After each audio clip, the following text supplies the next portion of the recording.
Hey everyone, welcome to the channel. In today's video, we're going to look at one of the most common and useful symbols in the world of chemistry, known as isotopic notation.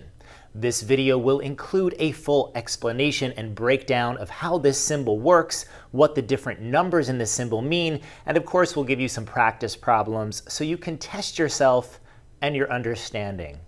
Thanks for being here today. I'm ready to get started if you are, so let's go. This is an example of the isotopic notation for the element lithium. As you can see, in the center of the symbol, we have the two-letter abbreviation for the element, which is found on the periodic table. It's surrounded by three different numbers. Let's take a look at each one of them individually. First and foremost, probably the most important, is the atomic number. In the lower left-hand corner, we have a number that represents the number of protons in this element's nucleus. The atomic number always appears in the lower left-hand corner and can be found on the periodic table. Okay, let's move to the upper left-hand corner where we see a number 7. This is called the mass number. The mass number represents the total number of particles in the nucleus of this element. Now remember, in the nucleus, there are two particles. There are the protons and there are the neutrons.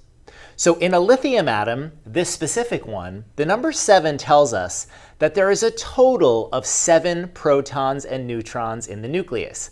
Now we know that 3 of those are protons, which means the other 4 must be neutrons. Lastly, in the upper right-hand corner, we have a positive 1. This is the charge of the atom.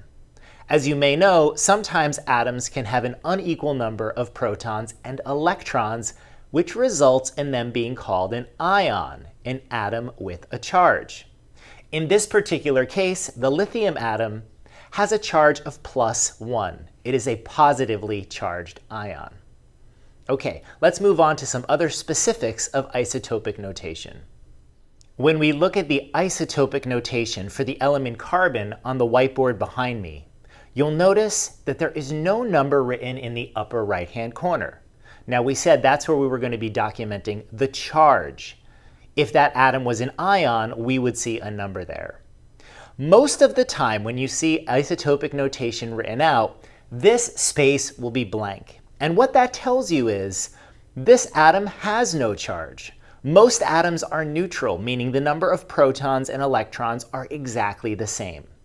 So it's not required that a charge is included in isotopic notation, and when there is no number written in the upper right-hand corner, you can assume that the number of protons and electrons are completely the same. Okay, here's an example problem for you to try on your own. I'm challenging you to write the proper isotopic notation for an element that has an atomic number of 17, a mass number of 36, and a charge of -1. Use a periodic table, try to construct the proper isotopic notation, and come back to the video to see the correct answer. Okay, here's the right answer. How did you do? As you can see, I put the atomic number of 17 in the lower left-hand corner, the mass number of 36 above that, and the charge of -1 is represented in the upper right-hand corner of the symbol.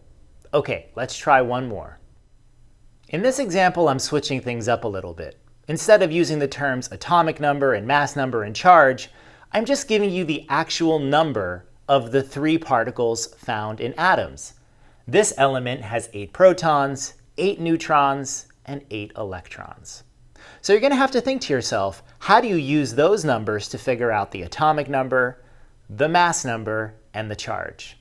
Okay, I'm confident that you'll be able to do this. Write that isotopic notation and come back to see if you've gotten it correct. Okay, here it is. Because this particular element has 8 protons, we look up the 8th element on the periodic table and find it to be oxygen. Now, of course, 8 protons means the atomic number is 8. Remember, the mass number, which goes in the upper left-hand corner, is found by combining all the particles in the nucleus, so that were the 8 protons and the 8 neutrons added together to give us 16. Lastly, this particular atom has no charge. Why is that? Well, there are 8 protons, which are positive, but it also has 8 electrons, which are negative. And when the number of protons and electrons are the same, those charges cancel out and we're left with nothing for the charge. Okay, I hope this video has been helpful to you. Feel free to like the video if it was and subscribe to the channel to stay up to date with more chemistry content to help you get through your chemistry class. Thanks for joining me. Have a great day.